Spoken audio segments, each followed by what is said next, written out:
ल हेर्नुहोस् साग यो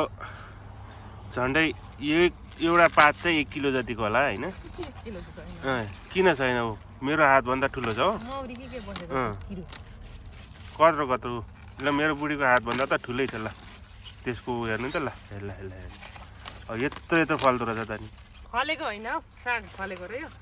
उब्जाउ भएको अरे ल ल ल ती पनि त्यो एउटा बोटमा होइन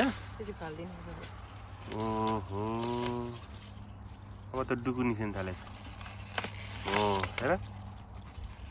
नपत्याए मेरो बुढीको हात र त्यो रायोको पातको चाहिँ साइज हेर्दा उत्रै छ हो खै छेक्यो हौ ल बिउ राखेको यो धेर ठुलो पात भएर बिउ राख्नै मन लाग्यो मनले मान्दै माने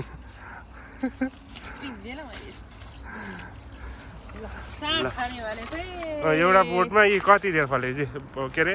आएको फलेको भन्नु उब्जाउ भएको ल यसो देखाउ त ओहो